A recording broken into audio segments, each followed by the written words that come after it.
Okay, so let's talk about that feeling. You see someone you're attracted to, and your brain just goes, nope, not a chance. We're going to unpack the actual psychology of attraction today. And I'm not talking about cheesy pickup lines. We're talking about a real, science-backed approach to shifting your energy so you become, well, impossible to ignore. Let's dive in. So here's our game plan.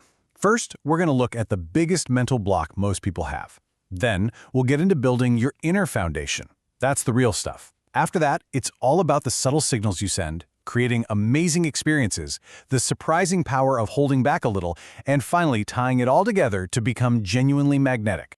We've all been there, right? That sinking feeling in your gut when you look at her and just think, I don't stand a chance. But what if that feeling wasn't a stop sign? What if it was actually a launch pad? That's what we're digging into, how to flip that moment of doubt and turn it into your biggest advantage. First things first, let's just blow up a huge myth. Attraction is not a switch. It's not just on or off. It's more like a dimmer. And indifference, that's not a no. It's an opportunity. A tiny, almost invisible shift in your energy, in your vibe, can be the thing that sparks curiosity. And trust me, once you have her curiosity, you are officially in the game. So how do we make that shift? Well, you can forget the clever lines, forget the flashy moves for a second. The real work, it starts inside. Think of it this way. Real, genuine attraction is just a mirror reflecting your inner world, your self-worth, your control over your emotions, your sense of calm. That is the foundation we have to build first. And let's be real for a minute. Your heart starts pounding, your palms get sweaty. That's totally normal. Trying to just force yourself to not be nervous is like telling yourself not to think about a pink elephant. It's literally impossible. The secret isn't to fight your body, it's to work with it so that your natural, cool-headed self can just shine through. So how do we actually support our nervous system? Well, there are some pretty fascinating suggestions out there. Things like L-theanine, the stuff in green tea that kind of chills you out without making you sleepy. Or ashwagandha, which can actually help lower your stress hormones. Even magnesium glycinate can help ease that physical tightness. The big idea here is simple. A calm body helps create a calm mind. And here's a really simple but powerful trick you can do before a date. Call someone who gets you. A friend, a family member, someone you trust completely. Just hearing their voice can literally calm you down on a physiological level. It's a powerful reminder that you are already valued, you're already enough. You're not going on a date to prove anything, you're just going to share who you are. You see, this all ties back to a really core idea. It's not about being perfect. It's about being in the process of getting better. When you're genuinely focused on your own growth for you, it just radiates this powerful, independent energy. And that is incredibly attractive because it's not about seeking her approval. It's about your own journey. Okay, so you've got that inner foundation getting solid. Now let's talk about the silent conversation you're having all the time. Your nonverbals. This is where you can communicate confidence, interest, and, intrigue without saying a single word. And honestly, it's often way more powerful than anything you could ever say. Let's just take eye contact, for example. I'm not talking about a creepy, intense stare down, and I'm not talking about that nervous, darting around the room gaze. I'm talking about a relaxed, intentional connection that just says, hey, I see you, and I'm totally comfortable with that. It's a look that builds trust and shows confidence, all in one go.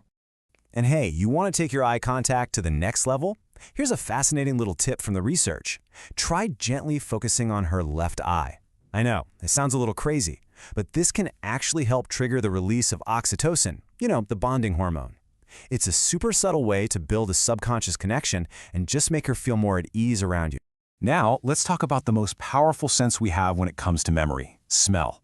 A great, subtle scent isn't about being loud or overpowering. It's about leaving a little trace. It becomes what's called a psychological anchor. So long after you're gone, a tiny whiff of that scent can bring you right back to her mind. It's like your own invisible signature. All right, your inner game is on lock. Your nonverbals are on point. Now for the main event, the date itself.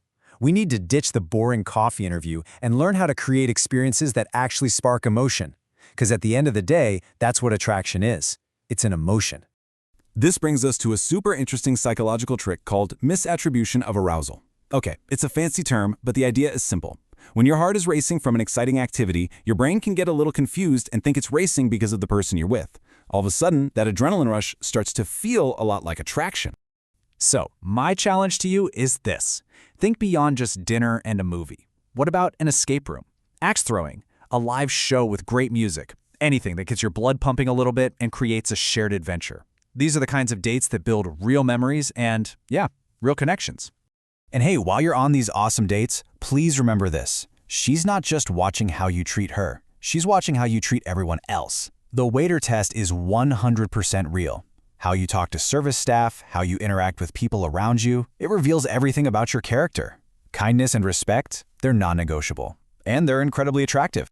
So the date was a huge success. You're both vibing. Now what? This right here is a critical moment. And the biggest mistake you can make is to push too hard, too fast. Sometimes the most powerful move you can make is to pull back, just a little.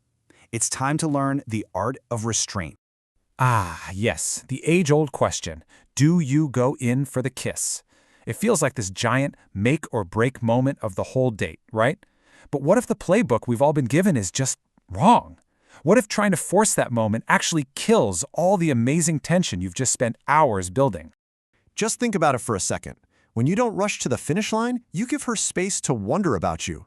A warm hug and a sincere, "I had an amazing time tonight," can be way, way more powerful than a forced, awkward kiss. You're leaving the story unfinished, and that makes her want to know what happens in the next chapter. And that's the magic right there. When you leave her wondering, you get to live in her head rent-free. That little question mark you leave behind is an incredibly powerful hook. It's the difference between being that guy I went on a date with and becoming that guy I can't stop thinking about. So, let's bring this all home. We've gone from the inside out, from your mindset all the way to your actions, and it all boils down to one core, game-changing philosophy of attraction. This is it. This is the single most important shift you can ever make. Stop treating attraction like it's a job interview where you have to perform and impress and try really hard. It's not about effort, it's about energy. A calm, grounded, self-assured energy that naturally pulls people in, instead of you having to push yourself on them. And that is the final, most powerful truth of all. The goal isn't to be noticed. The goal is to be undeniable. It's about getting so locked in on your own purpose, your own growth, and your own sense of peace that your presence alone becomes magnetic. You don't have to ask for her attention because your quiet confidence makes you completely impossible to ignore. So as we wrap this up, the last question I have isn't about her at all. It's about you. Looking at everything we've talked about, from managing your inner world to the art of restraint, what is the one small change you're going to make starting today to begin this transformation? Because that's where it all begins,